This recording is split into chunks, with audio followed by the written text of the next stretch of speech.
اللہ رب العزت نے تقوی کا بہت اثر رکھا ہے، تقوی کے بہت سے فوائد رکھے ہیں۔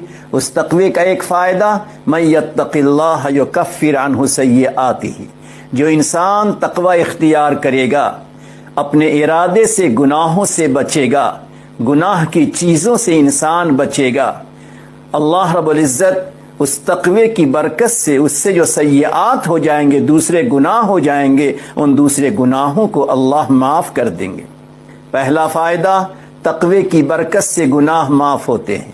دوسرا فائدہ، وَيُعْظِمْ لَهُ أَجْرًا، جو انسان متقی بن جاتا ہے، جو عورت متقی بن جاتی ہے، جو ماں بہنیں متقی بن جاتی ہیں، زبان کی حفاظت ہمیشہ کرتی ہیں، کان اور آنکھ کی حفاظت ہمیشہ کرتی ہیں، دل اور دماغ کی ہمیشہ حفاظت کرتی ہیں، اب جو وہ عمل کرتی ہیں، روزہ رکھتی ہیں، تلاوت کرتی ہیں، اب اس کا اجر و ثواب دوسروں کے مقابلے میں بڑھ جاتا ہے، ڈبل ہو جاتا ہے، زیادہ ہو جاتا ہے۔ کیوں؟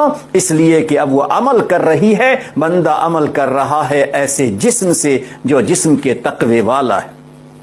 پھر اس کے بعد تیسرا فائدہ، من یتق اللہ یجعل لہ فرقانا، کہ اللہ رب العزت تقوی کی بنیاد پر انسان کے دل میں ایک نور پیدا کر دیتا ہے، ایک روشنی پیدا کر دیتا ہے، جس نور اور جس روشنی کی برکت سے انسان میں فراست پیدا ہو جاتی ہے، انسان کے اندر بصیرت پیدا ہو جاتی ہے۔ اہل تقوی جو ہوتے ہیں، جن کے دلوں میں تقوی ہوتا ہے، اللہ رب العزت ان کو ایسی نگاہ عطا فرماتے ہیں، ایسی بصیرت عطا فرماتے ہیں، ایسی فراست عطا فرماتے ہیں، ایسی سمجھ اور ایسی سوچ اور ایسی گہرائی عطا فرماتے ہیں کہ ہر معاملے کی حقیقت تک، ہر معاملے کی تہ تک پہنچ جاتے ہیں کہ کیا بہتر رہے گا، کیا بہتر نہیں رہے گا، کیا مناسب رہے گا، کیا مناسب نہیں رہے گا۔ یہ گویا اللہ کی طرف سے ایک فرقان، ایک نور اسے حاصل ہو جاتا ہے۔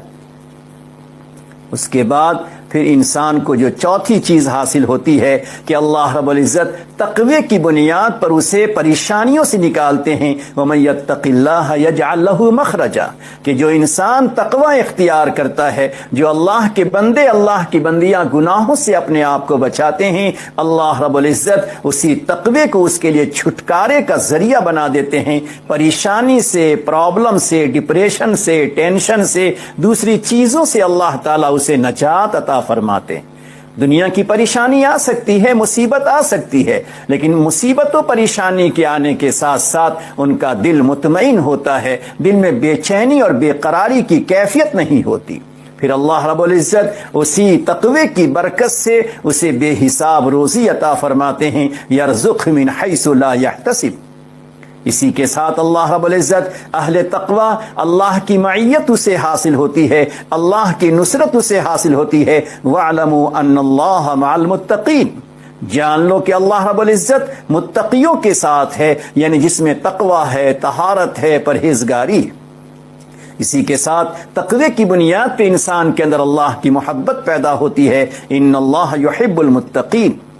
اسی طرح انسان اگر تقوی اختیار کرتا ہے تو اللہ رب العزت کی طرف سے اس کے عمل کو بہتر سے بہتر بنا دیا جاتا ہے۔ قولوا قولا سدیدا یصلح لکم اعمالکم ویغفر لکم ذنوبکم۔ اس کے بعد پھر اللہ رب العزت اسے اخروی نجات بھی عطا فرماتے ہیں۔ چنانچہ قرآن کریم میں اللہ نے ارشاد فرمایا اہل تقوی کے لیے والعاقبۃ للمتقین۔ اسی طرح اللہ رب العزت انسان کے اندر برکتیں عطا فرما دیتے ہیں، انسان کو برکت حاصل ہوتی ہے۔ لو ان اہل القری آمنوا واتقوا لفتحنا علیہم برکات من السماء، کہ ہم اس کے لیے آسمان سے برکتوں کے دروازے کھول دیتے ہیں۔ اللہ اکبر۔ اسی کے ساتھ ساتھ اللہ رب العزت کی طرف سے اس کے اعمال کی قبولیت کا وعدہ کیا گیا، انما یتقبل اللہ من المتقین، کہ اللہ تعالی اہل تقوی کی نیکیوں کو قبول فرماتے ہیں۔ ان تمام آیتوں سے آپ نے 11 فائدہ تقوی کا سن لیا کہ جو انسان تقوی اختیار کرتا ہے اور گناہوں سے اپنے آپ کو بچاتا ہے، اللہ کے خوف سے، اللہ کے ڈر سے، تو اس کی روح کو بہتر لباس مل جاتا ہے۔ اللہ اللہ۔ اسی بنیاد پر سفیان ثوری رحمۃ اللہ علیہ جب ان کا انتقال ہوا تو کسی بزرگ نے ان کو خواب میں دیکھا